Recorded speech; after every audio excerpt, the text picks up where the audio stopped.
একসময় মানুষ যখন জানতোই না যে স্পিড বোট কি জিনিস, এই দ্রুতগামী নৌযান নদীতে চলে, তখন থেকেই আমরা স্পিড বোটটা নিয়ে এসেছি এবং এখন মানুষের দ্বার প্রান্তে আমরা স্পিড বোটটা পৌঁছে দিয়েছি। এখন স্পিড বোট মানুষের কাছে খুবই পপুলার। আমরা প্রাউডলি বলতে পারি যে আমরা 2010 সালে আমরা বাংলাদেশ থেকে শুধুমাত্র আমরাই 110টা স্পিড বোট আমরা ডেনমার্কে এক্সপোর্ট করি। টেন্ডারের মাধ্যমে বোট সাপ্লাই করি। ম্যাক্সিমাম গুলো হচ্ছে ইন্টারন্যাশনাল টেন্ডার। এখানে আমাদের নেদারল্যান্ড, আমাদের ইন্ডিয়া, মালয়েশিয়া, সিঙ্গাপুর বিভিন্ন দেশ থেকে বিডাররা কোম্পানি বিড করে, কিন্তু দেখা যায় যে ম্যাক্সিমাম ক্ষেত্রে আমরাই লোয়েস্ট হই এবং আমরাই কাজটা পাই।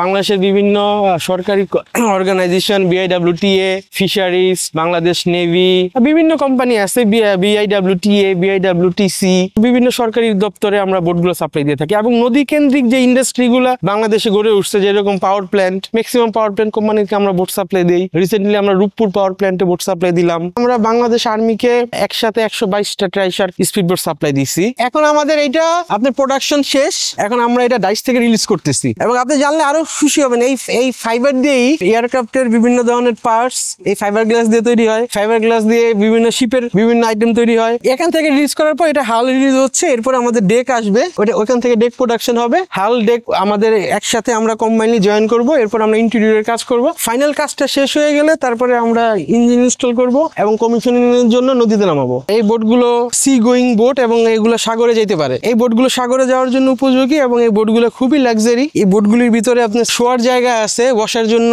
খুবই সুন্দর সেলুন আছে, এটার মধ্যে ওয়াশরুম আছে, টয়লেট আছে। এগুলো বিভিন্ন সরকারি প্রতিষ্ঠান ব্যবহার করে, বিআইডব্লিউটিএ ব্যবহার করে, বিআইডব্লিউটিসি ব্যবহার করে, বিভিন্ন পাওয়ার প্ল্যান্ট কোম্পানি ব্যবহার করে। এগুলো খুবই এক্সপেন্সিভ এবং সি গোয়িং বোট। এটা খুবই লাক্সারি একটা স্পিড বোট এবং ভিতরে ডেকোরেশন এবং এটা ফুল এয়ার কন্ডিশন। যদি আসেন এখানে সামনে, এরা হচ্ছে আমাদের হুইল হাউস, এখানে বসে ড্রাইভার অপারেট করে এবং এটার এই কেবিনের ভিতরে ঘুমানোর জায়গা আছে। এই কেবিনটাও এয়ার কন্ডিশন।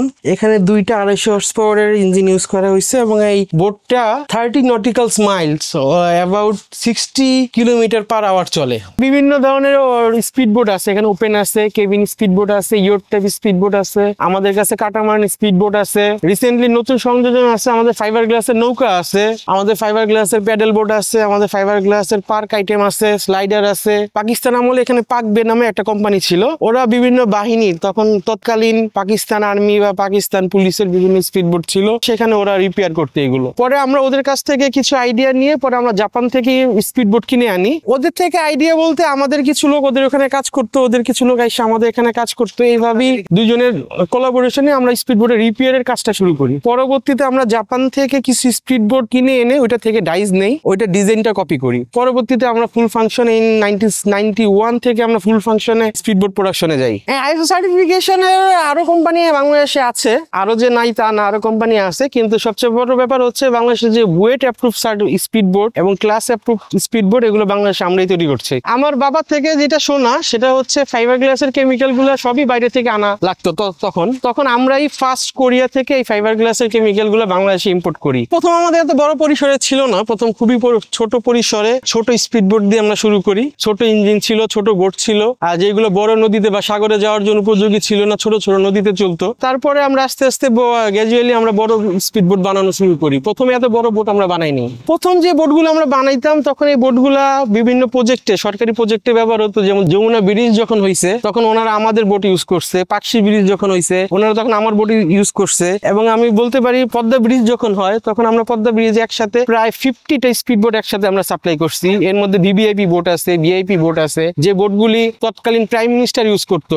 আমাদের বাংলাদেশের আমাদের ফ্যাক্টরির তৈরি মেড ইন বাংলাদেশ বোট আমরা ডেনমার্কে এক্সপোর্ট করি এবং হয়তো এই বোটগুলো এখন ইউরোপের বিভিন্ন জায়গায় বিভিন্ন নদীতে ঘুরে বেড়াচ্ছে। এটা আসলে একটা প্রাউডের ব্যাপার, এটা মেড ইন বাংলাদেশ, আমাদের হাতে তৈরি জিনিস এবং আমরা বাঙালি হিসাবে এটা গর্ববোধ করি। আমরা মেনলি দুই ভাবে স্পিড বোট তৈরি করে থাকি। একটা হচ্ছে হ্যান্ড লেপিং এর মাধ্যমে, এটা হাতে তৈরি হয়, আমরা হাতে কাজ করি। আরেকটা আমাদের নতুন টেকনোলজি আছে, আপডেট টেকনোলজি, সেটা হচ্ছে ভ্যাকুয়াম ইনফিউশন টেকনোলজি। আমরা সেই মেশিনের মাধ্যমে বোটটা ঢালাই দেই এবং বোটটার কাজ করি, লেমিনেশন করি। একটা বোট তৈরি করতে সবচেয়ে বড় চ্যালেঞ্জিং ব্যাপার হচ্ছে বোটের ডিজাইন, বোট কোথায় চলছে এবং কতজন প্যাসেঞ্জার নিয়ে চলছে। সবচেয়ে বড় সেফটি হচ্ছে আমাদের প্যাসেঞ্জার সেফটি আমরা প্রথমে এনশিওর করার চেষ্টা করি এবং আমাদের ম্যাক্সিমাম বোট হচ্ছে ডিজি শিপিং দ্বারা রেজিস্ট্রেশন হয়। ওনারা আমাদের সেফটি ইকুইপমেন্ট, আমাদের বোটের সাথে সেফটি যেগুলো আইটেম যাচ্ছে সেগুলো চেক এন্ড ভেরিফাই করে। আমাদের মোস্টলি চ্যালেঞ্জ হচ্ছে আমরা নিশ্চিত করতে চাই আমাদের প্যাসেঞ্জার এবং আমাদের বোট দুইটাই যাতে সেফ থাকে। একটা বোটের বিভিন্ন সাইজ আছে, একটা ছোট মাঝারি ধরনের বোট বানাতে 15 থেকে 20 দিন সময় লাগে। আর আমরা যদি একটা বড় বোট বানাই,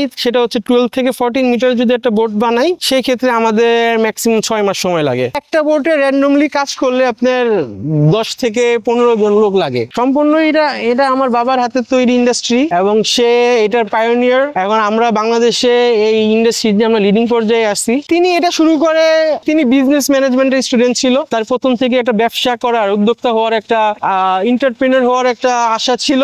আর আমাদের বাসাও ছিল নদীকেন্দ্রিক, বুড়িগঙ্গার পারে। তো ওইখান থেকে আমাদের আসলে একটা ইন্সপিরেশন নেওয়া যে স্পিডবোটটা যদি বাংলাদেশে প্রচলন করা যায়, মার্কেটিং করা যায়, মানুষের দ্বার প্রান্তে পৌঁছানো যায়, এরকম একটা চিন্তা ভাবনা থেকে এই ব্যবসায় আসা। তার একটা ভিশন ছিল বাংলাদেশে উন্নত মানের স্পিডবোট হবে, যাতে বাইরে থেকে স্পিডবোট ইম্পোর্ট করতে না হয়, আমরাই ইন্টারন্যাশনাল স্ট্যান্ডার্ড স্পিডবোট তৈরি করতে পারি। এরকম একটা ভিশন থেকে তিনি শুরু করে।